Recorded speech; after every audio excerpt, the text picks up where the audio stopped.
Hello, everybody, and good morning, good afternoon, or good evening, depending where you are around the world, and welcome to our Joint IO Subsidies webinar.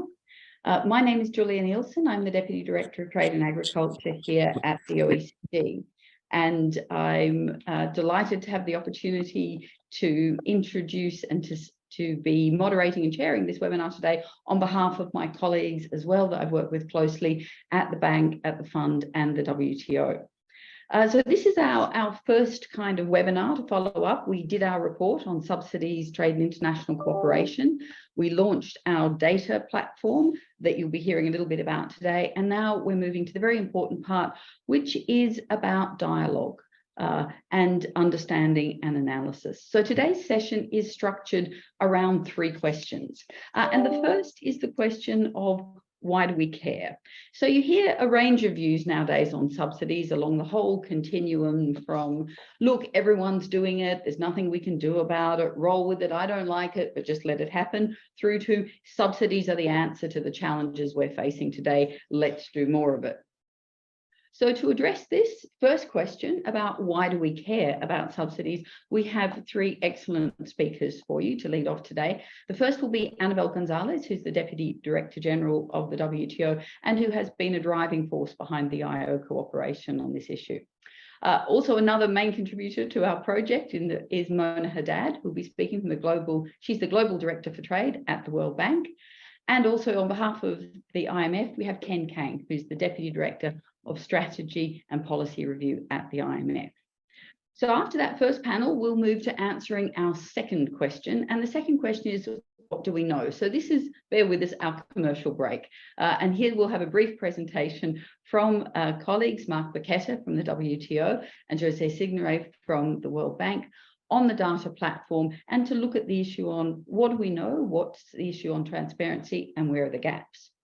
And finally, then we're going to move to the important discussion amongst our panelists on, okay, so what do we do about all of this? What next? And we have an excellent panel for you today. We have Simon Evenett from the Global Trade Alert, Bernard Hoekman, who's the Professor and Director of the Global Economy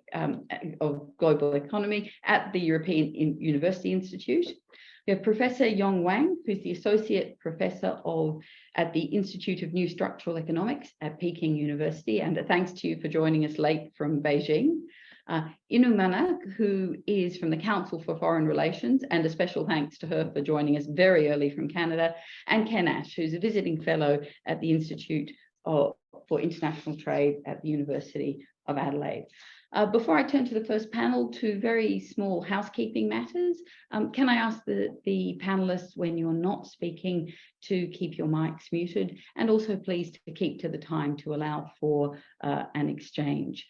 Also, for those who are joining online, please do ask questions in the dedicated question and answer part, and we very much hope that we'll be able to get to them. So without further ado, let me now hand the floor to Annabel Gonzalez from the WTO. Annabel. Thank you. Thank you very much, Julia, and good day to everyone. Thanks, Julia, to you and the team for organizing this webinar. I look forward to the discussion. I would like to use this opportunity to make 3 points. First, industrial policy has made a comeback. Policymakers are increasingly seeking to reshape their economies by targeting specific industries, firms, or economic activities using tools such as subsidies. Second, because political and trade tensions around government support are mounting, subsidies, even if driven by noble aims, often come at a high cost, and non-cooperation in this area has important consequences. And third, data and analysis could inform discussions of whether revised international rules, including at the WTO, are required. Greater certainty could help to dial down trade tensions and sidestep the risk of leaving key policy challenges unwarranted. So on the first point, rising and pressing global challenges have reignited the debate on what is the right balance between state intervention and market forces. Recently, policymakers in larger economies have come out on the side of subsidies and other industrial policy instruments to support certain goals. So in a recent paper, Juhas and her co-authors make 4 important findings on the topic. They say industrial policy is common and has expanded since 2010. Industrial policy is granular and technocratic, and countries tend to use subsidies often targeted at individual firms. More high-income countries implement more industrial policies than low to middle-income countries, and industrial policy is targeted towards a subset of industries in rich countries, mostly, but not exclusively, green energy. Now, there are sound economic rationales for government support, such as backing research on COVID-19 vaccines or the green transition. But the economics of subsidies are not black and white. And this is my second point. While subsidies may both help to advance legitimate policy objectives and create positive spillovers, they can cause various forms of harm. And even in the best of circumstances, subsidies do not come cheap. At the domestic level, as we know, subsidies can heighten fiscal pressure and divert resources from other urgent needs. From an environmental perspective, years of fisheries subsidies, fossil fuel subsidies, and agricultural subsidies have damaged biodiversity and the climate.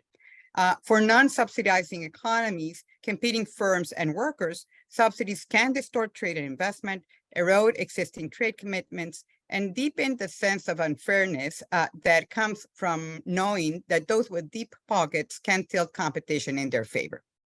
Now, firms and governments that find themselves on the receiving end of this negative spillovers are unlikely to remain idle.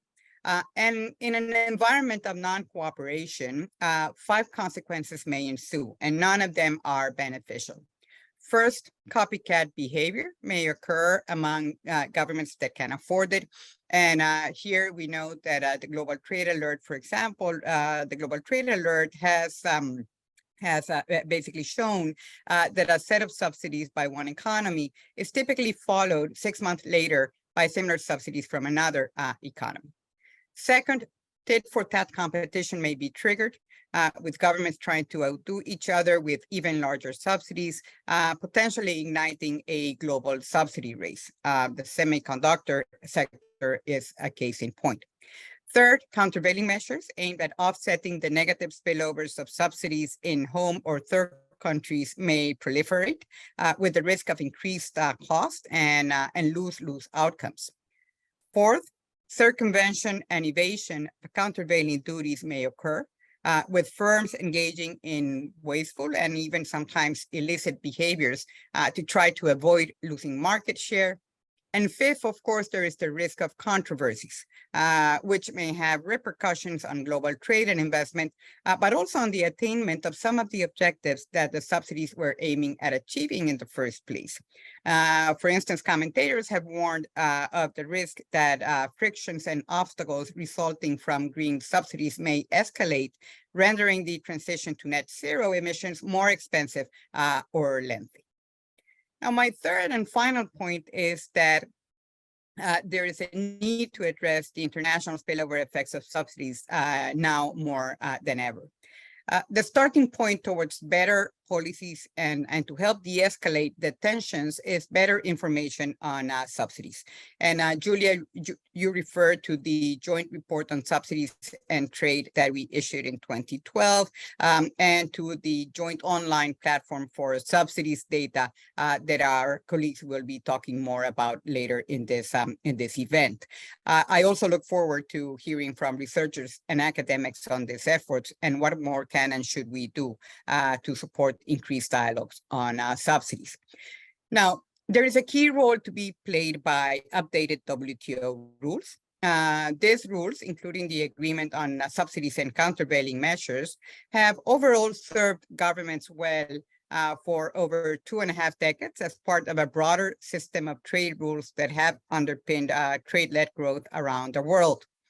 But these disciplines were agreed many years ago, and most expert commentators have pointed out that they need revision.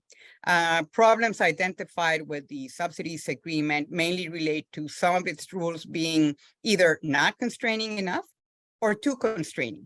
And there are also some unresolved topics that sit at the core of some of the current frictions. For example, it's frequently pointed out that the absence of specific rules to address the potential trade distortions caused by subsidies to and by state-owned enterprises and their conduct, particularly in the context of non-market systems, is one such issue. And you, Julia, at OECD and your colleagues have done some work in this area. Then is striking the right balance between green subsidies and trade rules has become another pressing point. And then, of course, there's also a fairness angle. Which is that the problem of subsidies is mainly a rich economies game, as most developing countries do not have the fiscal space nor the policy space to engage in a handout competition, and they remain as simple bystanders at best. So increasingly, calls to update, strengthen, or rebalance global subsidy rules have intensified, including here at the WTO, where members just yesterday agreed, for example, to launch deliberations in the area of industrial subsidies, to complement also, of course, discussions in agriculture, where there are longstanding concerns about the adequacy of existing rules to rein in highly distorted markets, and also to complement discussions around fishery subsidies, including in the recently concluded WTO agreement on this topic. So to conclude, while many preferential trade agreements include disciplines in this area, sometimes going beyond the WTO, to deal with global spillover effects, all those members, all those countries concerned need to be around the same table and to be able to draw upon data and analysis to support their deliberations. A shared understanding of these issues and the options to address them could form the basis of a revised global framework to better govern subsidies in today's world. Thank you very much, Julia.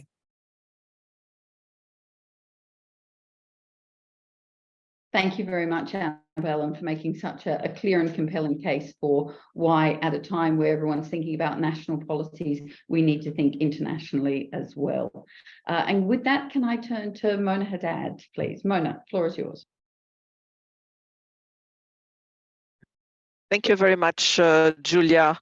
Thank you for organizing this very important seminar and bringing people from various backgrounds and institutions to provide different perspectives. My perspectives, however, are going to be very close to Annabelle's. So you will see I'll be repeating quite a bit of the messages that she reinforced. So first of all, it's a pleasure to be with all of you today. And clearly this event could not be more topical given all the news about the massive new government subsidy programs in some key trading partners. As Annabelle mentioned, such programs may be well-intentioned, but they are fueling geopolitical frictions that risk fragmenting the rule-based global trading system further. And this system has been so critical to help boost growth, create jobs, and lift so many people out of poverty. Clearly, as we move towards a fragmented world, developing countries are most likely going to be the biggest losers. So most subsidies are not related to trade per se, but they have important impacts on trade. And even when deployed in pursuit of legitimate goals, such as addressing market failures or combating climate change, subsidies can and are distorting trade. They're fueling tensions, they're provoking countermeasures, and they're exacerbating challenges to the global trading systems. Subsidies are not a single country or a single region problem. And our data has shown that they have indeed cross-border spillover effects. They tend to concentrate in big economies with potential to influence global markets, and in part it's because they can also afford it. For example, China, EU, US account for about 75% of subsidy programs among the documented measures that we have collected and put in our recent report. Trade distorting subsidies can displace trade and production in other trading partners, with important repercussions for developing countries. And this can affect developing countries in different ways. For low-income countries, such as Sub-Saharan Africa, production and trade tend to be concentrated in agriculture, where distortions caused by subsidies in the West are the greatest. Meanwhile, distortive subsidies in manufacturing, including, for example, parts and components, make countries involved in or aspiring to join such manufacturing value chains particularly vulnerable. Indeed, we see that subsidies can be more distortive to trade than tariffs.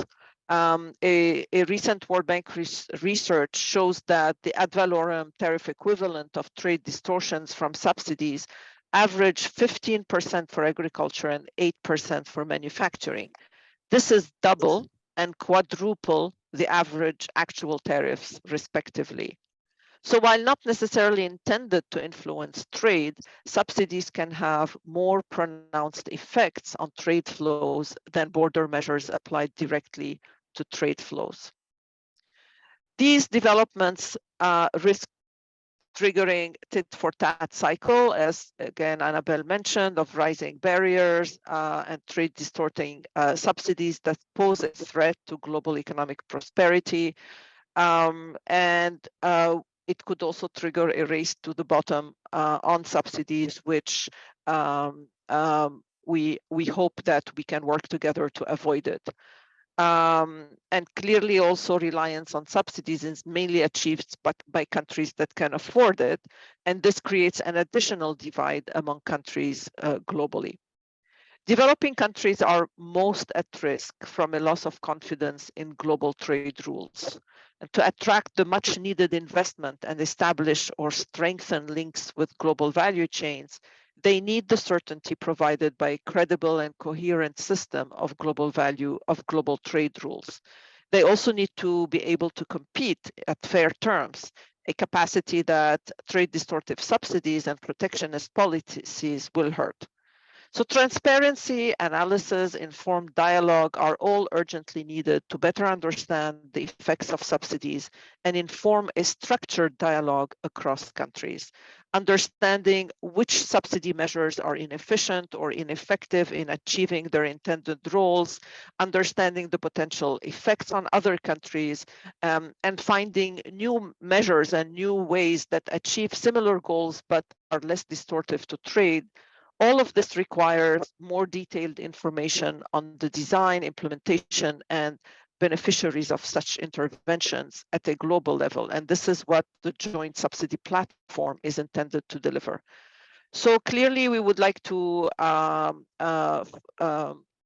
for more cooperation, and international organizations will have an important role to play towards that goal. Our institutions can work together to advance dialogue and reform in a structured manner, and we value the partnership with the IMF, the OECD, the WTO, and the academics in this area. So thank you very much, Julia, and over to you. Thanks very much, Mona, and I think you made a very good case for why we can end up with impacts that are both indirect and unintended, but also long-lasting in this area. Let me now turn to Ken Kang from the IMF as our last speaker in this first session. Ken, over to you. Hey, thank you very much, Julia, and good morning, good afternoon, evening to all. I apologize on behalf of Gita Gopinath, who was called to another important meeting, and I will provide her opening remarks today. On behalf of the IMF, I'd also like to thank our colleagues at the OECD, the WTO, and the World Bank for their strong partnership in advancing our agenda on subsidies, and of course to the organizers for putting together this event. I think we are all inspired and encouraged by what we have accomplished together since last year, including, as others have mentioned, the joint report on subsidies, trade, and international cooperation, as well as the launch of the Joint Subsidy Platform. At the same time, we are troubled by the current situation in global trade, which is facing the growing risk of fragmentation. Trade and foreign direct investment restrictions have surged, particularly in sectors like high-tech, critical minerals, and food.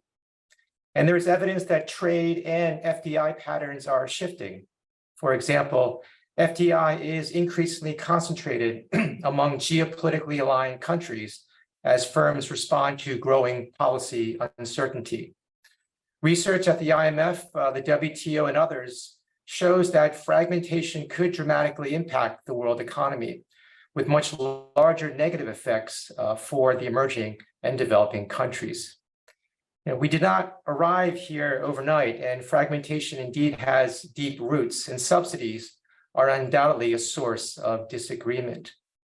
As others have noted, subsidies can play a role in correcting market failures, for instance, accelerating the adoption of green technologies.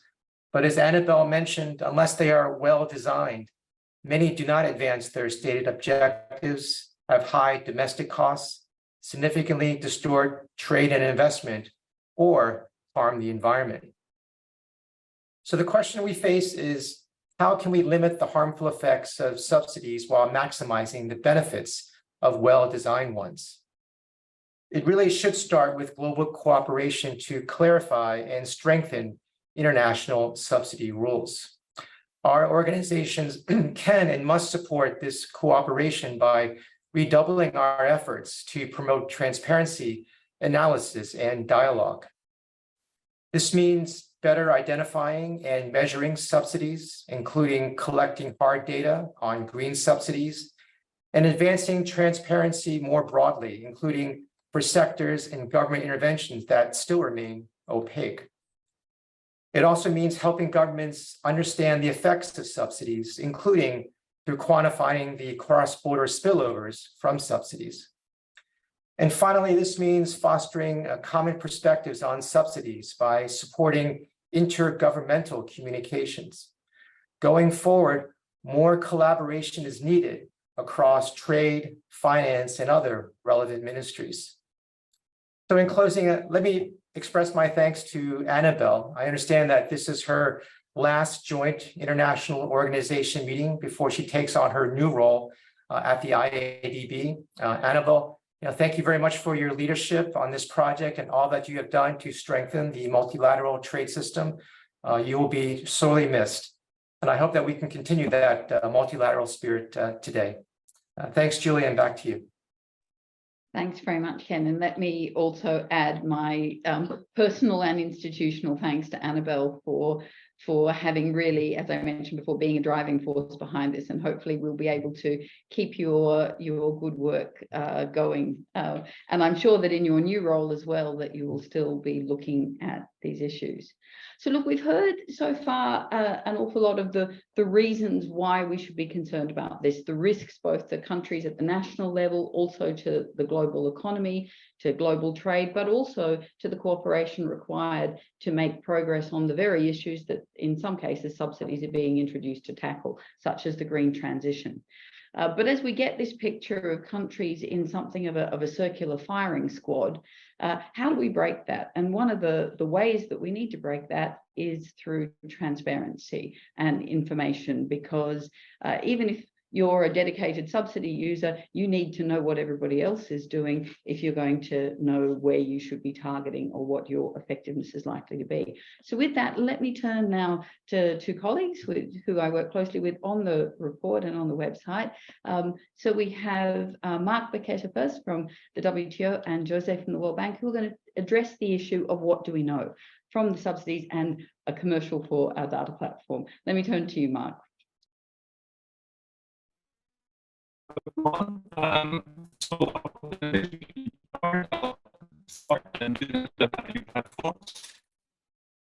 you sound a little bit like you're underwater. Maybe if you can get closer to the mic. Is it any better? Yeah. Okay. So I will start with a presentation of the platform, and then Jose will take over and indeed do an overview or present an overview of what we know about subsidies based on the information we have collected. So let me share my screen.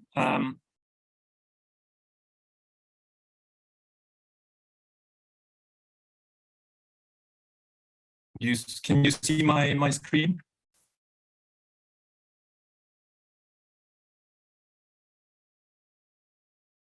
Yes, we can. Okay. So the first thing I will try to address is what is the Joint Subsidy Platform? So the first point is that, as was mentioned, it's been launched by 4 IOs on May 5. It makes available information on subsidies from all those participating institutions available to everyone. Mark, sorry, your voice is breaking up again. Can you get closer to the mic? I can't read it. Let me try again. It results from a needs assessment in the context of the joint report. Is it better, or is there a problem with my sorry? Still? Is it okay? Try speaking a little bit more slowly, clearly, please, because it's very garbled. Okay, so it results from the creation of this joint subsidy platform results from a needs assessment in the context of the joint report that was launched in 2022, where we realized that the information, we have quite a lot of information in the 4 institutions that are involved, in the 4 organizations that are involved, but it is scattered and difficult to access. For the time being, most of the information made accessible through the platform is in the form of data, but the plan is to also make available analytical work by the 4 organizations. To help to move forward on transparency, the participating IOs intend to facilitate access to all information on subsidies that they have. And I want to insist that the platform is really a living platform and that it will evolve. It's not meant to stay the way it is now. It's going to expand, and we hope to increasingly cover more ground and have more data to offer and more analysis.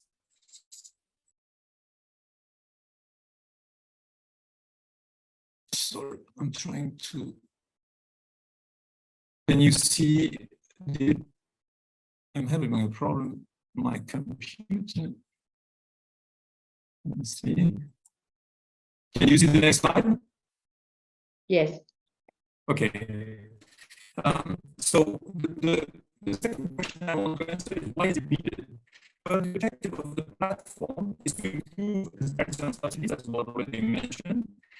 Improving transparency is a fundamental first step in addressing subsidies. And I mentioned there are important gaps in subsidy information. More data is needed to do more and better analysis. More needs to be done, for example, on understanding the effectiveness of subsidies in meeting their stated goals, on the spillovers of subsidies on other countries, on investment, and on the benefits, for instance, also of the subsidies for subsidizing country. More analysis in turn can help. I'm really sorry. Your sound is really bad. Can I slow you for a second or reconnect? Maybe turn to Jose for a moment. I have no clue where I've never had this problem, so sorry.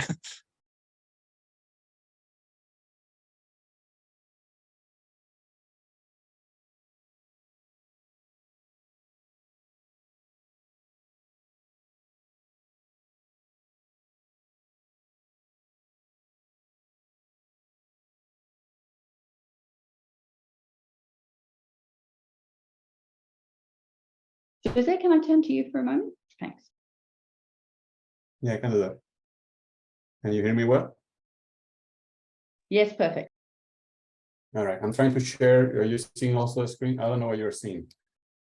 You're seeing the screen? I'm seeing a screen with why is it needed? Yeah, I think that's where Mark was. No, Mark? Okay. Sorry, you were not. You mind if I take it over, Mark? Oh. Okay. No, go ahead. Sorry, I really have no idea what is happening. All right, awesome. So So why is needed? So the platform is needed to improve transparency on subsidies. Improving transparency is a fundamental first step in addressing subsidies, as been said already. More data is needed to do more, a better analysis. More analysis can help the dialogue between members. And more and better dialogue can help improve subsidies rules. Now, on the structure of the platform, if you go visit the platform, subsidydata.org, you'll see its different tabs. We have tried to organize the data in a sectoral way.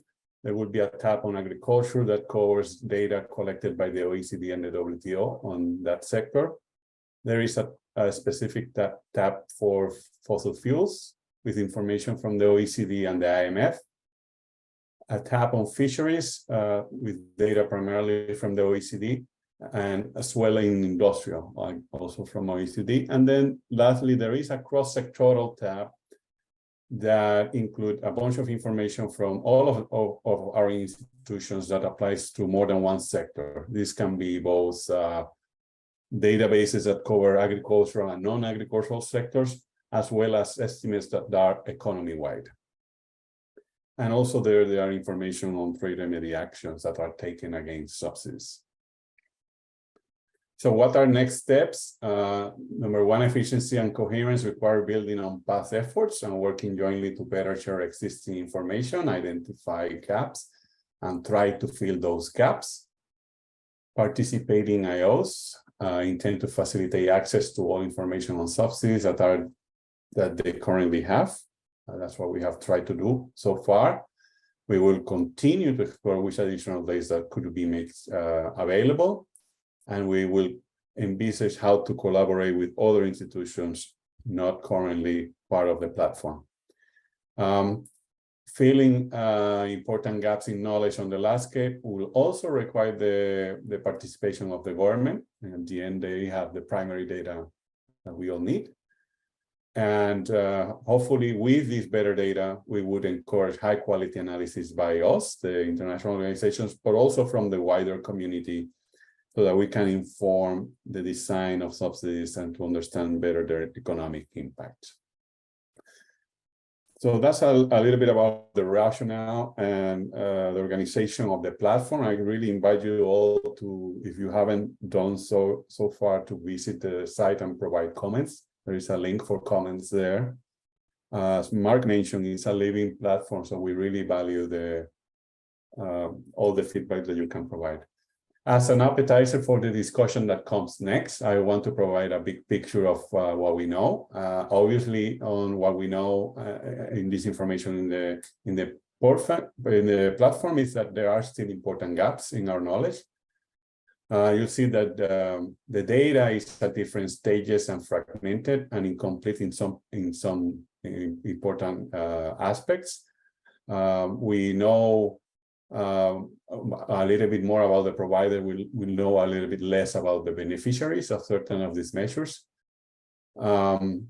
Interpretation of this data is also a little bit complicated for several reasons. Number one, it tends to correlate with the level of transparency by the countries. So countries that are transparent may look as applying more measures, but that may just simply be a reflection of their transparency.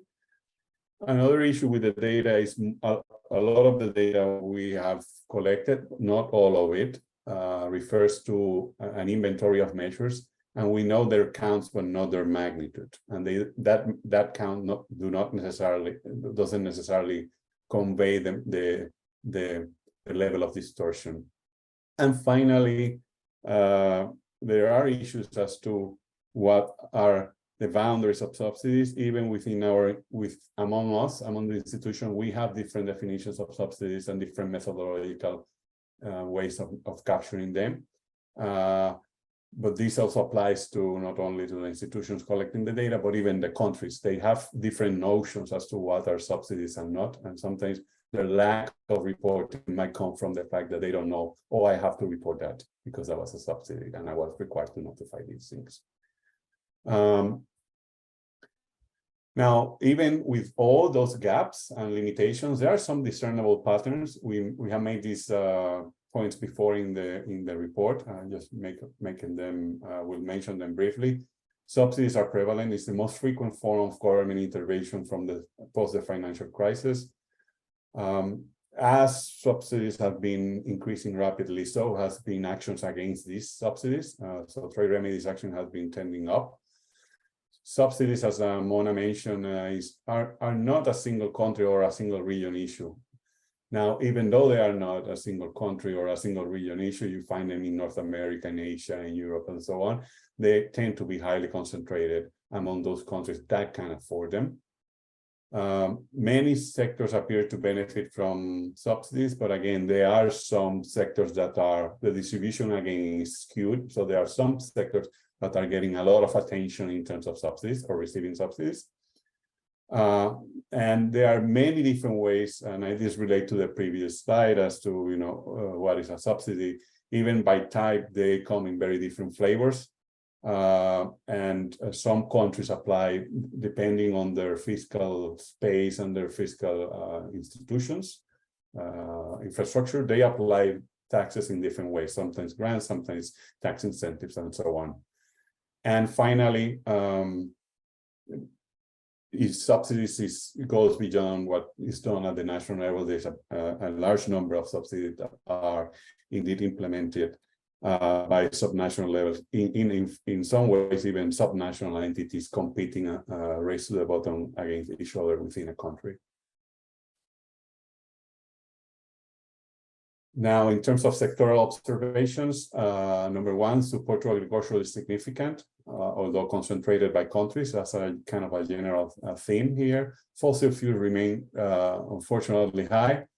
I think the last number, annual figures, is in the order of $350 billion provided to the fossil fuel sector. Now, more recently, there are interventions that have emerged with stated climate objective. These are the example of the IRA in the US and the Green Deal in the European Union. These are big package. Of course, we'll need to see, keep an eye on those as they unfold. Subsidies to services sectors are common, for example, in financial and transportation service, also construction. But the information on these services subsidies is generally lacking. Industrial subsidies are also very prevalent. In fact, in many sense, now by number of interventions, the manufacturing sector is driving is attracting most of the handouts. But we don't know much about their scope and their level. And finally, there is an important role that SOEs are playing in subsidies. They seem important, particularly in certain sectors and in certain countries, but collecting that information is particularly difficult. Let me stop here in interest of time. Thank you very much. Back to you, Julia. Thank you very much to Mark and Jose, and I encourage everybody to go and look at the website. If you can stop sharing your screen, Jose, because now we're going to move across, having heard the nature of the problem, having heard the scale of the problem. Now we're going to turn to the people who are going to tell us what to do about it. And in fact, we've had some very interesting questions raised already in our Q&A. And one of those questions was saying, look, transparency is going to give you, if you're not careful, transparency alone is just going to help people who want to subsidize target their subsidies to the best possible areas. So what more do we need to do? So here are the people who are going to help us. And so Simon, Bernard, Yong, Ken, and Inu, this is your challenge. So let me leap right in by saying you are in an elevator. You're in an elevator with the world's trade ministers and the world's finance ministers. And I'm going to give you the 30th floor of a building, and you've got until the ground floor. They're trapped in there with you. This is your moment. Simon, in 3 to 4 minutes, what's your pitch? What should they be doing? Thanks, Julia, for letting me come join this dialogue. The first thing we should be doing is documenting more subsidies in a compatible way. That means we need to agree on a template on the minimum information we need to collect, whoever is collecting the information on subsidies. The goal being then that we should be able to piece together all of these different subsidy collection efforts. We should also be using the latest machine tools to be able to find, accurately locate, and then effectively document information on government websites and corporate financial statements. And I would argue that the tools which have been developed in the last 3 to 5 years make this a game-changing proposition. We do not need to rely on notifications anymore. Second thing we need to do is to identify circumstances when subsidies are the optimal response to whatever social problem we want to fix. And in order to make that a concrete discussion, we should focus on the climate change subsidies which have been issued. And here we need to examine, for each type of underinvestment problem, what is the optimal, what's the best subsidy to be used? And we should also assess whether subsidies are needed. After all, many of the problems limiting investment in the climate change space are related to other regulations and policy uncertainty. And we should not be using subsidies to cover up essentially government failure. And this will balance the discussion between market failure and government failure. The third thing we need to do is to organize tournaments to stimulate much more analysis on the cross-border effects of corporate subsidies and on how to design subsidies in a way that limits those cross-border harms, or if there are potential cross-border gains, how to maximize those gains. And we need these tournaments in order to bring forward more and more people into this space, especially younger people who've got the energy and the drive to do all this heavy-duty econometric work over time. And so that would be my pipeline: collect more data in a compatible way, figure out which subsidies make sense, and finally, let's get everyone together working on better ideas for taking this forward. Thanks a lot. Thanks, Simon. That's a great start, and especially linking back to what Annabelle's saying about having people around the same table with the same information. Okay, Bernard, what do you think? Does that sound like the right agenda to you? Yeah, I think that is very much the agenda. I mean, so clearly, as was made very clear in the presentation by Jose, what is on the platform is only a small part of what is going on. And a large part of what actually is going on isn't there. So filling those gaps is important. And I think it's important to fill the gaps where the needle actually moves the most. Right? So it's not just a question of collecting more information. It's really also about looking at what's big, what's not. Now, one way of doing that is by thinking about what distorts trade, but I think we need to just start by simple value metrics, right? So what actually is big, what is not big? There was one mentioned in the slide about, counts don't really tell us a whole lot. I definitely agree with that. I also very much agree with Simon, is that the type of work that is being done by the Global Trade Alert, which is by far the best repository of subsidies out there, with all apologies to the international organizations who have put together the platform. But there's a huge amount of information sitting there which is not being used. Right? Part of that information has to do with objectives. What is the goal? Part of that information is about, okay, what is the value? Are these open-ended? Is there a limit? Is there a boundary? So we just need to do collectively much more to actually use the information that is out there. So I would start with the Global Trade Alert, and Simon knows this, we've been talking about this for a long time. Maybe this tournament idea is one way of getting going, but I would say it is much more on the shoulders of all of you who have put together this platform to actually start doing that type of analysis. I think unpacking the goals is extremely important. So there again, I agree with Simon. Clearly, just from simple economics, subsidy instruments are the first best solution towards dealing with market failures, towards providing global public goods, dealing with environmental and climate change. That's all very clear. But it's also very clear that all of those interventions, even if they hit your climate objective or your other non-economic objective, is going to have economic spillovers, right? And there again, I think magnitudes matter. So try to identify which of those are big, which of those are not. That requires analysis, right? So I think the analysis bits of what Simon was calling for, the research on what actually is the effects of policies, both in terms of do they achieve their objectives, do they do that efficiently, what are the implications for other countries, for other firms in other countries, what are the spillover effects? That requires a lot more work. Now, one additional bit I would just add in my final point here with respect to doing that, I think you really need to bring together the community of people who are interested in doing that type of analysis. And partly that's researchers and incentivizing researchers to do this, which boils down to actually giving them money to do it, right? You guys, of course, have lots of money, and I think, you know, an epsilon bit of your budgets could very well go to the academics to do this. But I think more importantly, from a policy point of view, you need to have a platform, a mechanism, some kind of instrument where you actually sit around the table with the people who are both doing the subsidies, so that you can have a discussion about what are you trying to achieve? Do we share that objective? What are we doing? What's our experience? So again, I think that's something that very usefully could be done and orchestrated by the international organizations, where you would then also bring in the academics and the researchers to feed that process. But I think also it's something that I would argue, it's something that the WTO Secretariat, all of you, could very much help member states actually figure out, what are we doing to ourselves? What are we doing to others? Is what we're doing actually leading to achieving our objectives or not, right? So I think, so I guess my final point would be, don't expect the academics to do all of this. I think it's really beholden on all of you to help do that type of analysis and feed your members with that information. Thanks.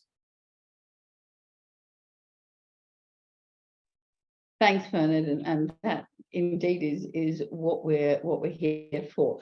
So I'm going to actually, but you prompted me. So we have an area where we've been working with governments for over 30 years, and we've got annually updated data on what they're doing every 30 years for each of those 30 years, with a very high level of transparency and granularity.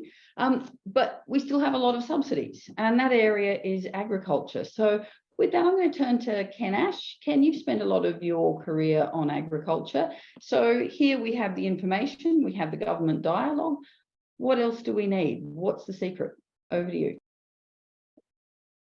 If I knew that, Julia, we would have many fewer subsidies, and the ones that we did have would have a much more positive impact than the ones we do have.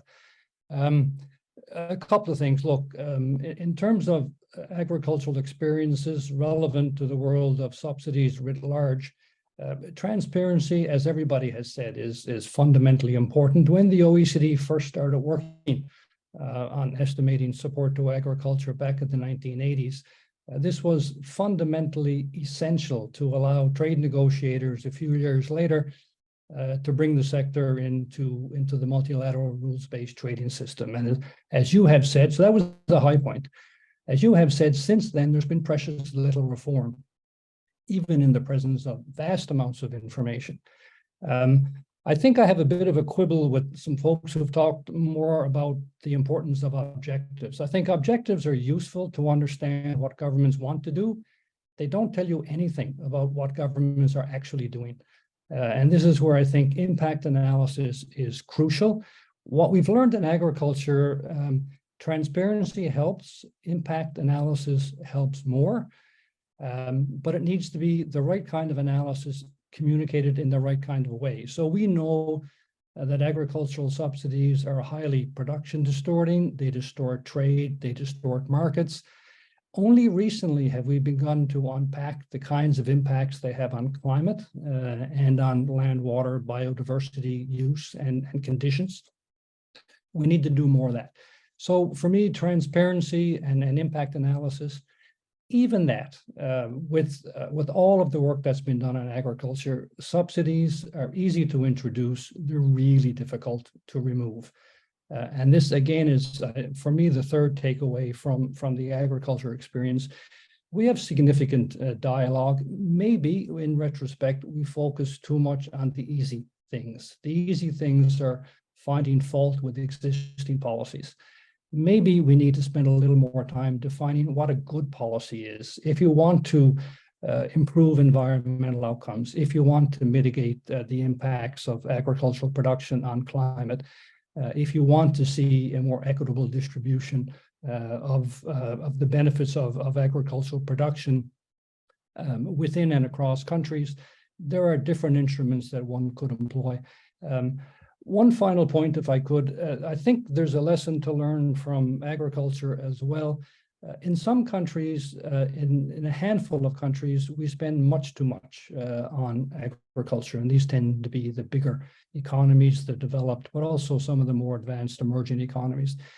There's much too little support, not enough money spent on agriculture in many developing countries. Now, it needs to be the right kind of expenditures, but again, there's important lessons with respect to, just to summarize, Julia, transparency, actual impacts, not intended impacts, and then still the importance of dialogue to enable reform to happen. Thank you.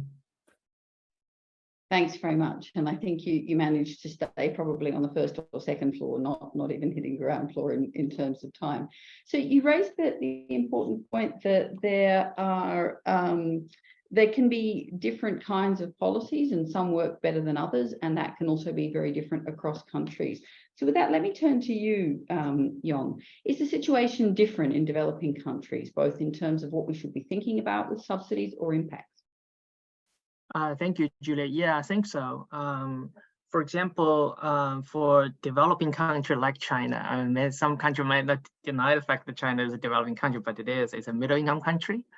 So for China, an important part of its industrial policy is how to sort of like subsidize the adoption, the facilitated adoption of the existing foreign embedded technology. Right. So for many developed countries, I guess they are all at the world technology frontier.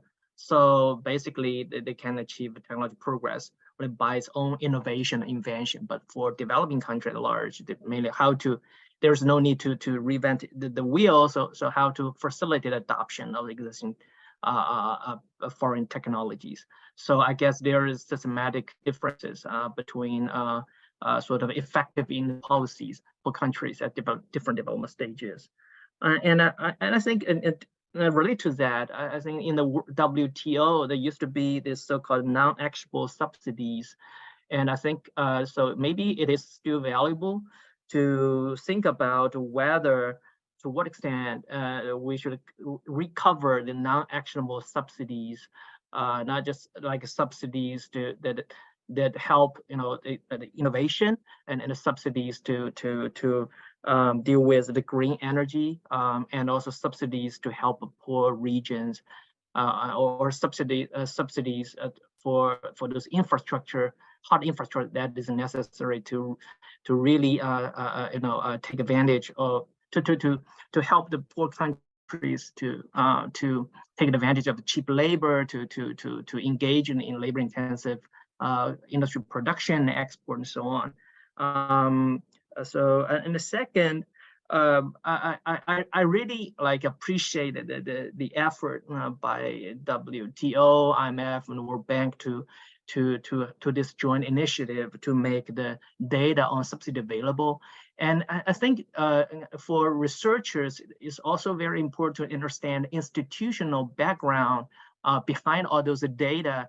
So in that regard, some maybe case studies are also super helpful to help us understand how exactly in the field the industrial policies or subsidies work and how to implement it on the ground. Otherwise, people still, for research, they just guess, what's really going on and try to make sense of the data, but it is not enough. So I'd like to kind of highlight, I think the case studies on the institutional background for those the subsidies seem to be very valuable.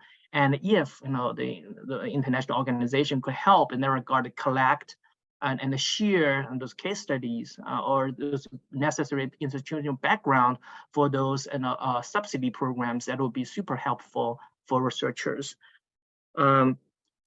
These are basically what I have in my mind right now. So let me get back to you, Julia.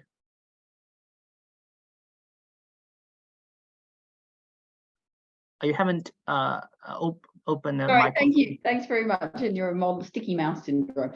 You're a model of punctuality too on the time. So, I mean, you raised an interesting point about whether there are some subsidies that should be go back to being non-actionable.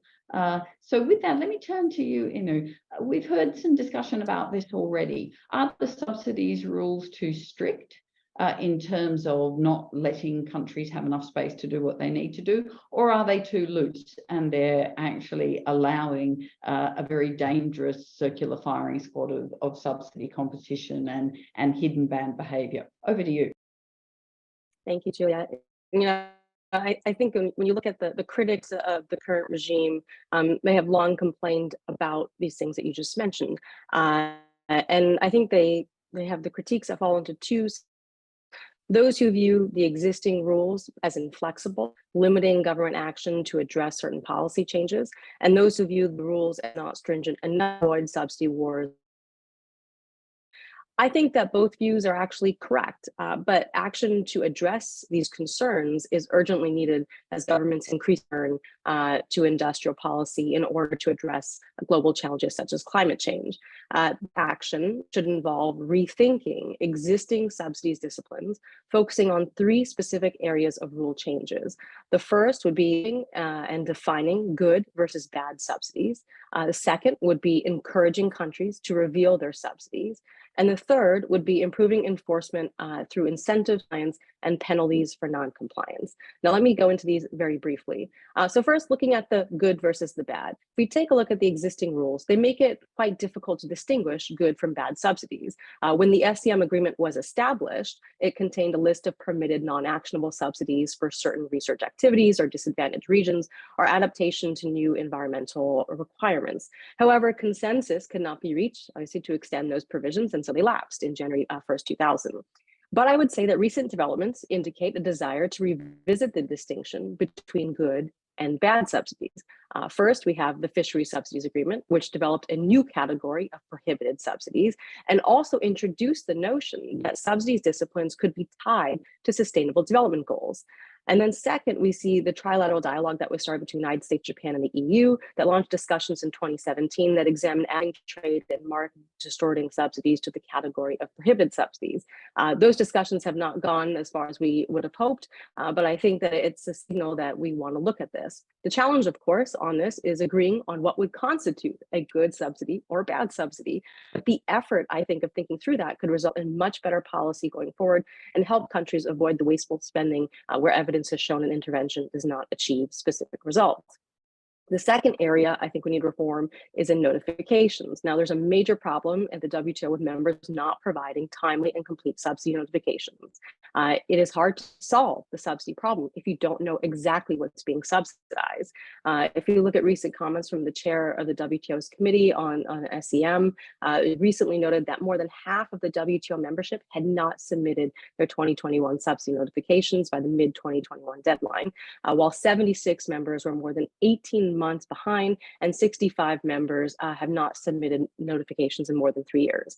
I think that's an unacceptable state of affairs if we're trying to tackle this problem, and it makes members lose faith in the system itself. So we need to improve that as well. And then finally, I would say the remedies need to be improved. The remedies currently provided by the SCM agreement are not always effective. Mainly, countervailing duties are only available to countries making comparable products, and they also require lengthy investigations and detailed fact-finding, which not every country has the capacity to do.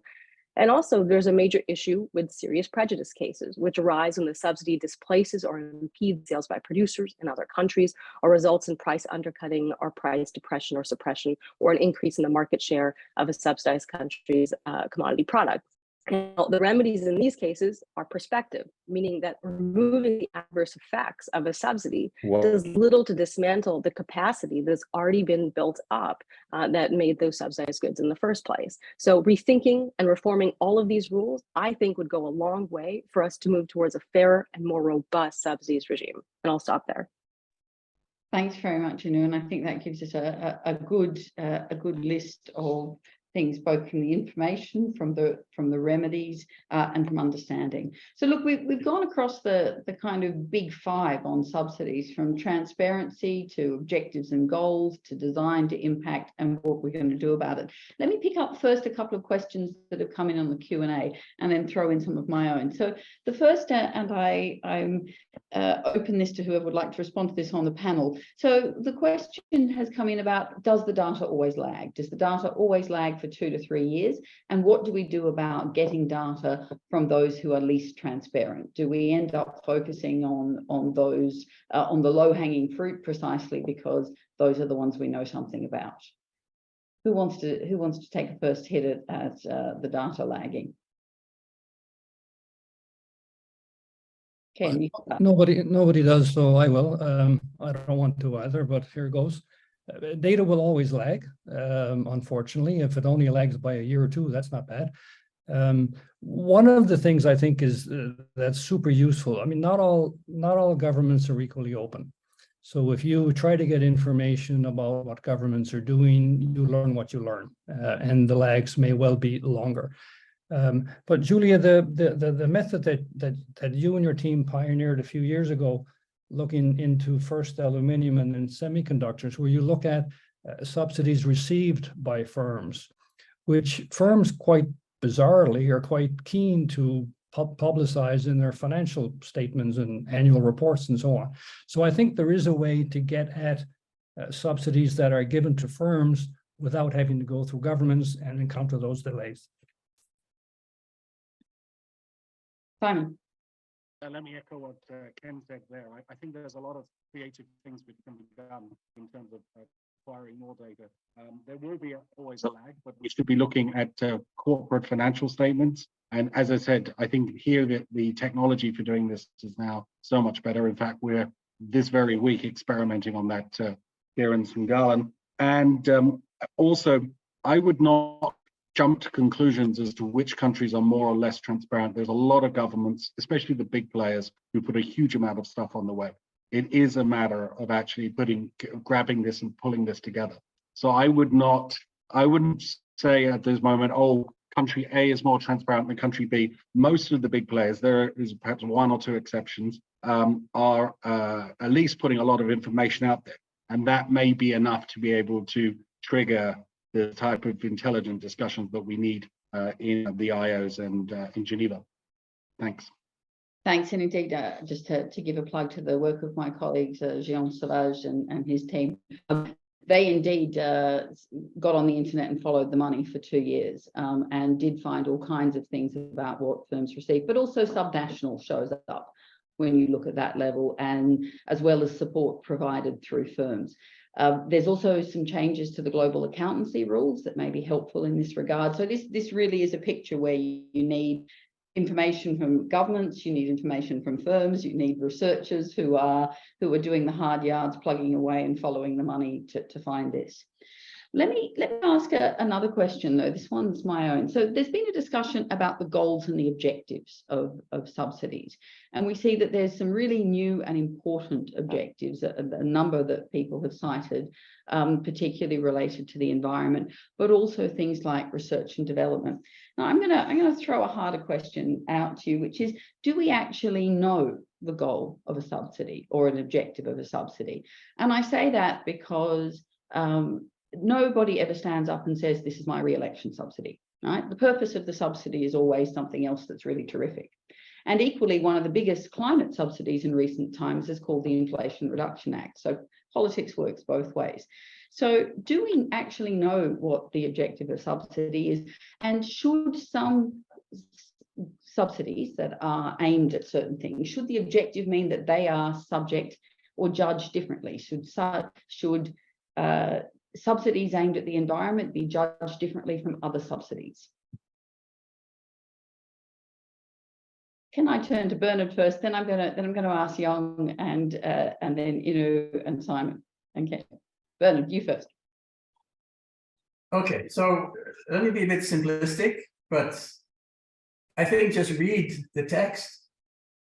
Right? You can't just say, here's a subsidy. You have to write down in a regulation or a decree or a law. It has to go through the Ministry of Finance. It's there, right? And it's going to say, this is what this thing is for. Now, of course, I will completely agree with Ken and everyone else who is a bit cynical. I know Ken is cynical. Is, okay, in practice, there might be something else going on. But I think let's just take governments at their word, right? Start from that.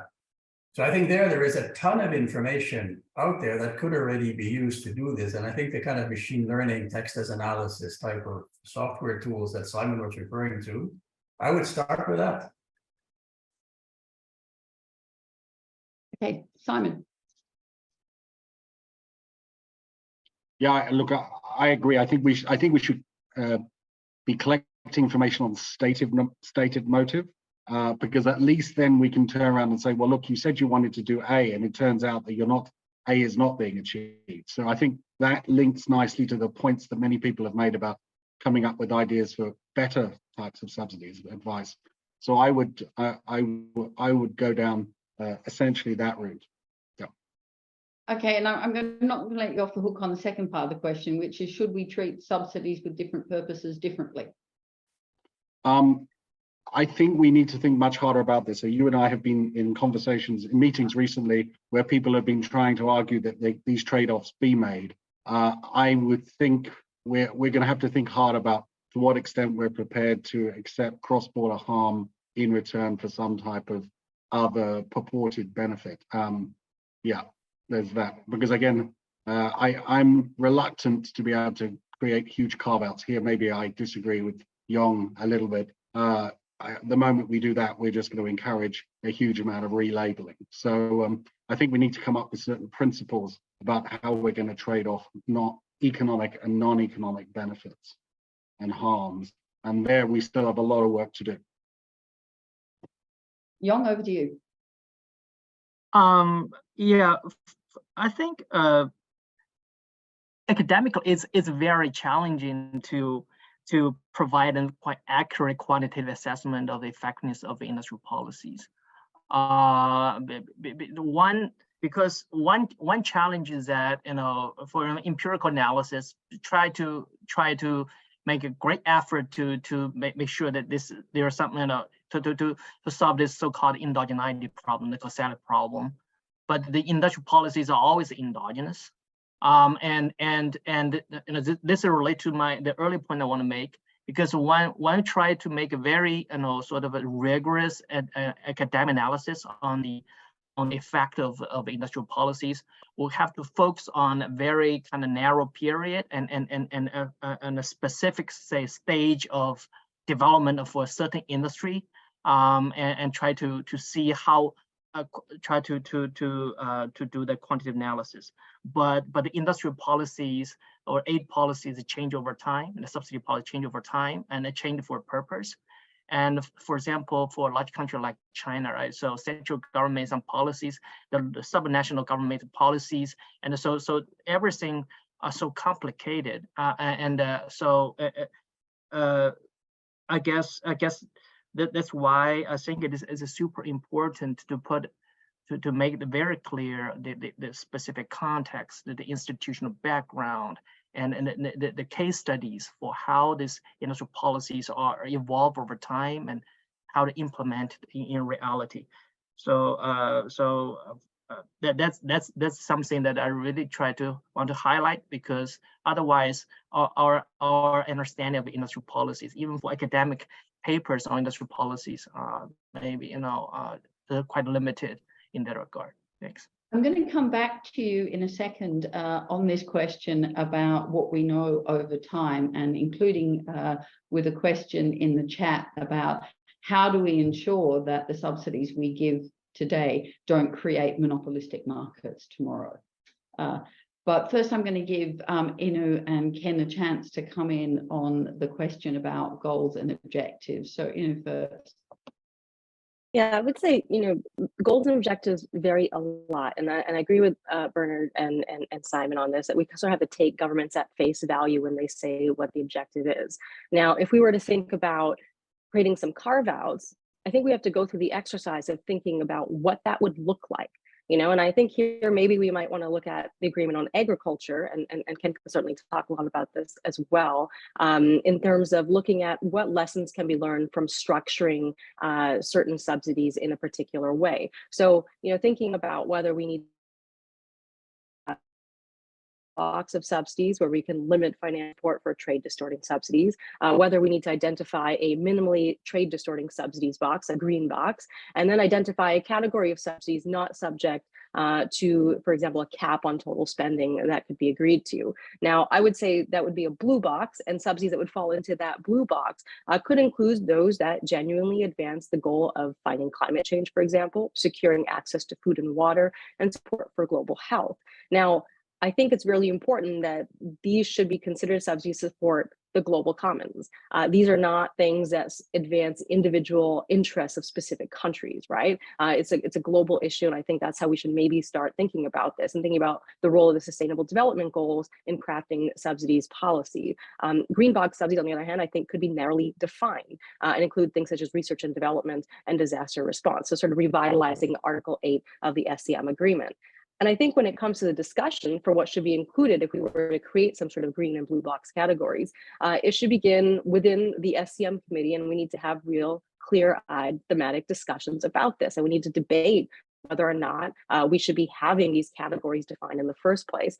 Members need to share their own experiences of what subsidies have been efficiently and effectively applied to address really specific goals. So evidence matters, data matters, and we need to see results so we can discuss some sort of best practices that can actually inform the discussions to have evidence-based policy. And I think that if we can actually get to the point of defining these categories, members need to agree on a cap. I think caps are really important here because we need to be able to distinguish between those who have a lot of economic largesse to invest a lot of money and those that do not. That also would mean that what we need to have is technical assistance of some sort or some sort of financial assistance to developing countries so that they can also benefit from the subsidies of wealthier nations. So I think in some ways we need to sort of revisit these ideas and think through whether we would want to go down this route. And if so, we need to have concrete ideas of what that might look like. And perhaps the agreement on agriculture might be one way to think about that. Okay, thanks. So that's a challenge because the agreement on agriculture proves that data matters, analysis matters, but negotiations matter as well. So Ken, what's your perspective from the somebody who knows about the boxes? I'm not going to bore you by talking about the boxes, but of course, any government objective is valid. I wouldn't quibble with any stated objective that governments have.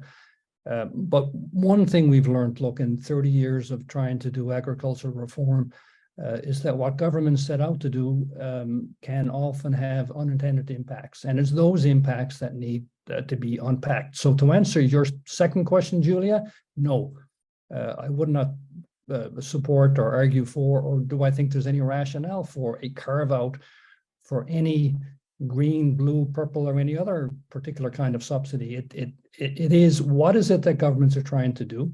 What instruments do they put in place? What are the expected and ex post? What are the actual impacts of those measures? And then, you know, move forward and improve and find a description of good subsidies, better policies that achieve what is intended. But because somebody says a subsidy is green, that's okay. That's what they would like it to be. But what is it actually? And I think that's where analytics come into play. Thanks. And let me flip on to the question that I mentioned before in relation to that. So we had a question in the Q&A about how do you avoid subsidies leading to monopolies? How do you ensure that subsidies create competitive markets, not anti-competitive markets? And this made me think about, we've all highlighted R&D as being a good thing to subsidize. But can I ask you, in answering that question, is that always the case? We tend to think traditionally of R&D as a market failure, but we see a lot of sectors now which the entire profit margin of the companies depends on R&D expenditure. Google spends $1 billion a year on R&D because it's the basis of their business model. So do we need to think whether R&D is always clean? Who's going to come on competitive markets for me? Simon. But the obvious answer has to be no. It's quite clear that if we create our R&D incentives and firms develop new products or IT and then patent it and essentially get a legal monopoly, then almost by construction, the subsidy has led to exactly the outcome you talked about. So there must be cases where this can go south, and therefore we need to think carefully about both the intellectual property protection side of this and the subsidy side as well. And I think we also need to make sure that the subsidies, if we are going to offer subsidies for things like R&D, that they're open to all competitors. I mean, Annabelle pointed out quite rightly that so much of the subsidies these days are very, very firm specific. So governments are not just picking foreign versus domestic firms, they're picking up amongst the domestic firms who wins. And this has got to be deeply problematic. So I think, but the deeper point I take from your question is that a competition law lens for looking at subsidies as well as a trade lens is actually really very helpful.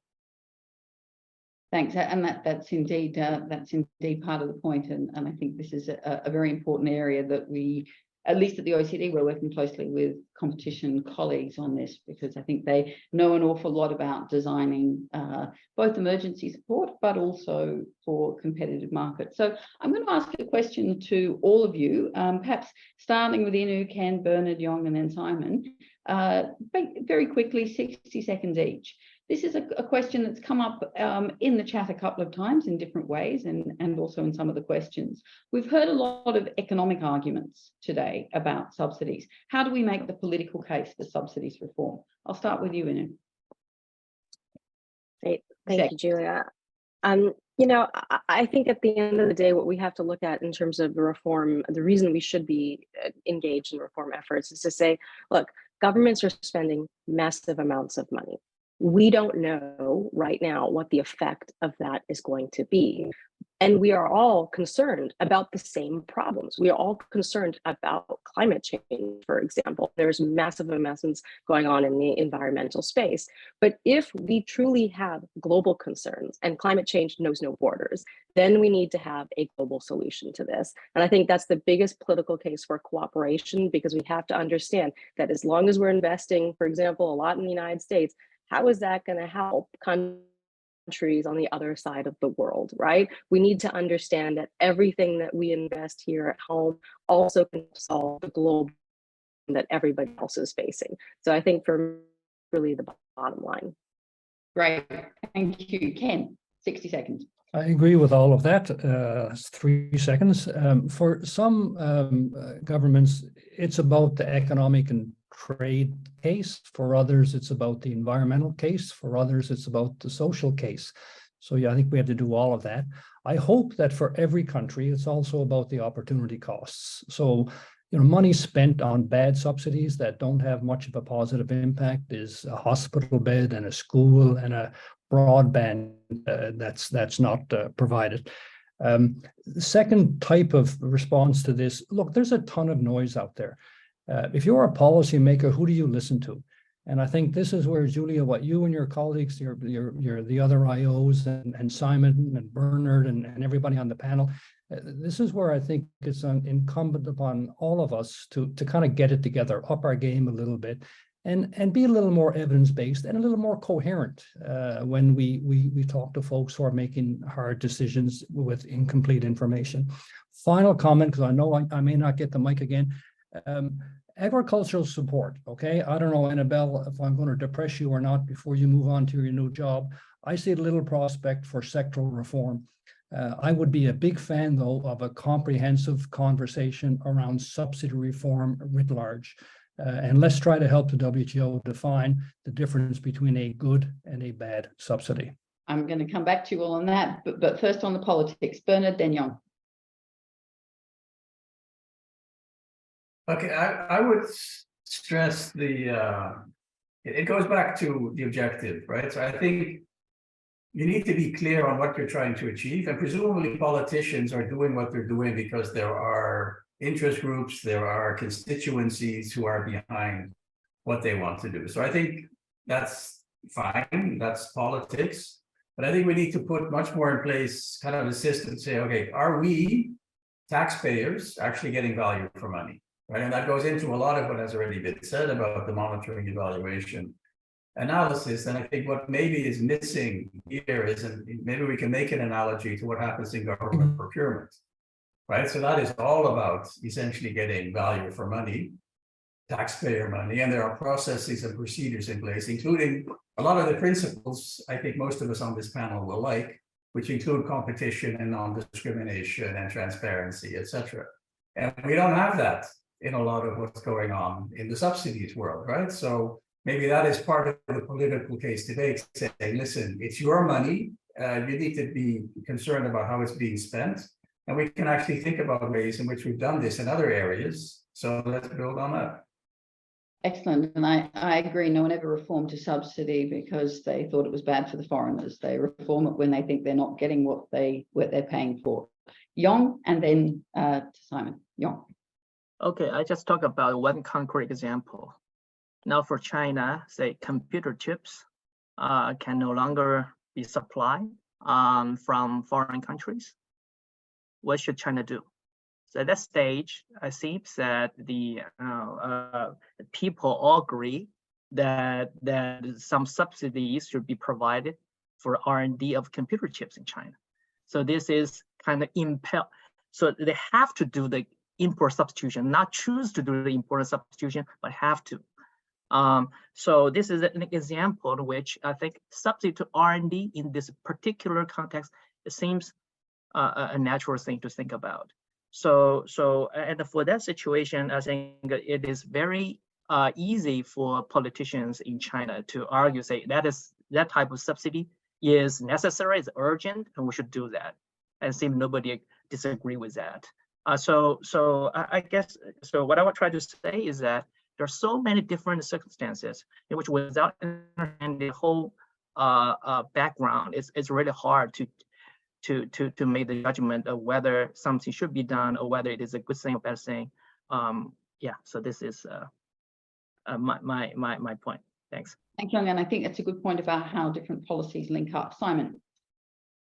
So first, there's an accountability argument. I mean, God forbid we would not want a subsidy race to create owning capitalism, would we? Second argument, value for money. I endorse everything Bernard said. The government procurement is a really good way of looking at this problem. Third, I endorse the opportunity cost argument. Let me give you one short example. Last week, the government of the United Kingdom gave Tata $500 million to build, £500 million to build a plant. That same money could have put 6,000 to 7,000 engineers through university. Which of these two options would have done more for the United Kingdom supply side? That's it. Great, thank you. Okay, I'm now going to finish off with one lightning round where I'm going to give you all 30 seconds, same order in which you spoke the first time round. And this is the lazy chair's way of concluding for part, although I will come back to make a final remark. So my last question to you all, starting with Simon, what's a good subsidy in your view? A nationality blind consumption subsidy. Okay, Bernard. I'll join Simon on that. I think add to that transparent, but essentially, again, dealing with the market failure. So otherwise, there's no real rationale for a subsidy. Ken. I'm going to surprise Simon and say I agree with him completely.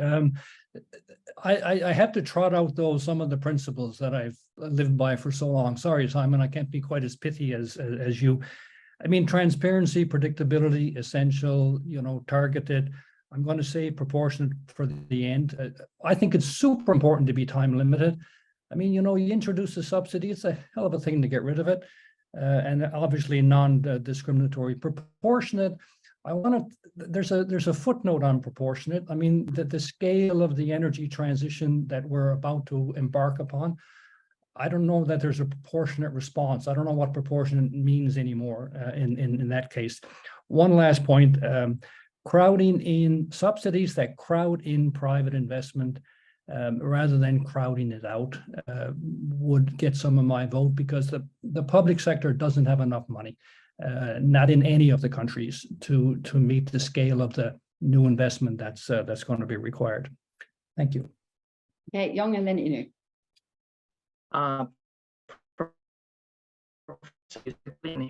Authors have a very nice chapter on the Handbook of Development Economics, try to summarize our insights from academia about the effectiveness of industry policies, and they find that in general, foreign direct investment is how to attract the foreign direct investment is a very, in general, quite effective way.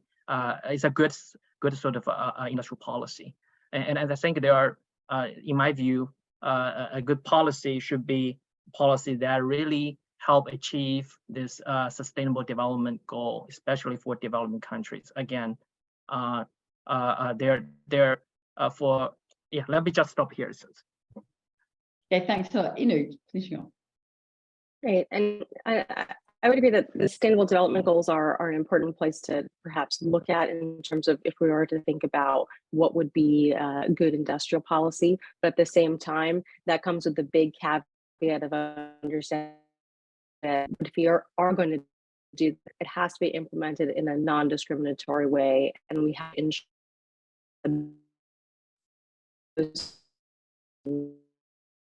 And so I think that takeaway for me, ensure that there's a global benefit.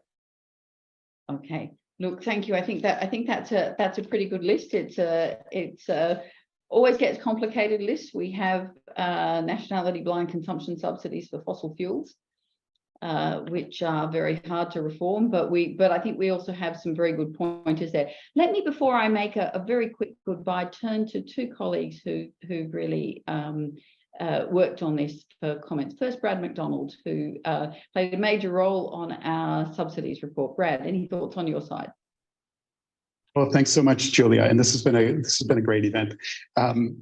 I just wanted to point out a few things about where this project has gone and how I think it's going forward, and the importance of events like this one today. And thanks again, Julia, so much for doing it. So we began that paper back in, I think, May of 2021. And I think actually expectations among ourselves, at least, and I think people around us, were pretty low. But I think we've shown that, at least within our organizations, it's really helped to already set the tone and the way we talk about things. And I think it's beginning to have some impact in the broader policy community as well. And what I'm really enthused about is we're seeing then follow up from not only the IOs with the launch of the website, but other things like that. So, I'm about to retire from the IMF and will be out of this project, which saddens me because it's one of the most important and most self-fulfilling things that I've worked on, partly because the team working on it across the IOs has been so great. But I think also, as I listen to this today and think about, well, where is this project going to be going? It resonated with me what Bernard said about how the IOs are going to have to lead. And I think he's right that the IOs have the resources. I think what's also important, though, is the IOs have a lot of competing demands on them. And it's also can be difficult to work to collaborate, in sort of day in, day out sorts of things. And it takes some effort and some persistence in doing it. So I think whether this is going to work and whether projects like this are going to work long term, that is, whether projects like this are going to flourish or fade away, is going to depend on how well a project can continue to link in with the broader policy community. That's why the events like this today are so important. And as Ken said a few minutes ago, I think upping our game is going to be important.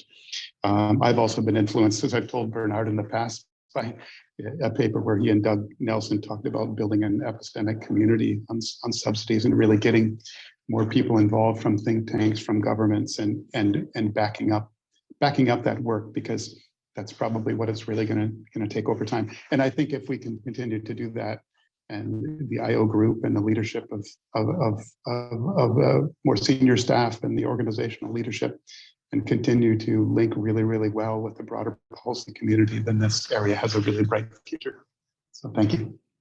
Thanks, Brett. And look, I'd like to give, before I conclude, I'd like to give Annabelle the chance to come back if there's anything that she would like to say, having heard this discussion.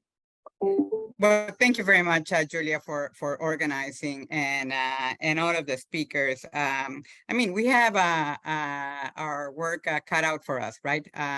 Many good ideas have been presented. The challenges have been identified. So I think it is, for the IOs now, again, to continue to put a plan together and make progress in all of these areas. If I have to identify one issue that is critical for the multilateral trading system, I would say that it is this one of subsidies.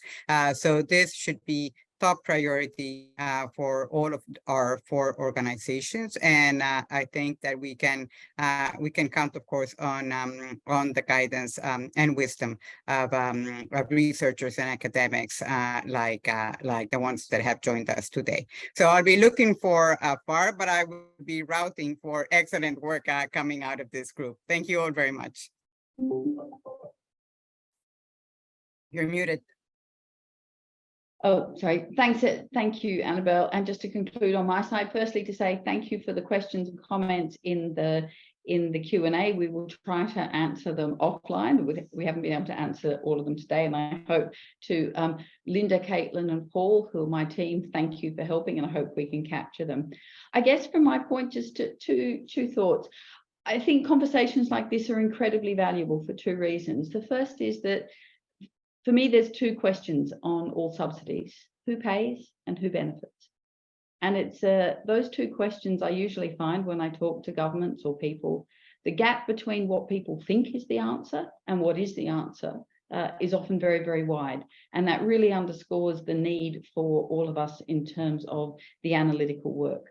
And the second point, which I think has been made by many, but it bears repeating, which is I think one of my key takeaways in this area is just how hard it is to get this right, but that it really, really matters if we get it wrong in terms of people's lives. So thank you all. I hope this is a conversation we can continue. Thanks to everybody who joined us online. Very much appreciate your engagement and hope you enjoyed it. Thanks again.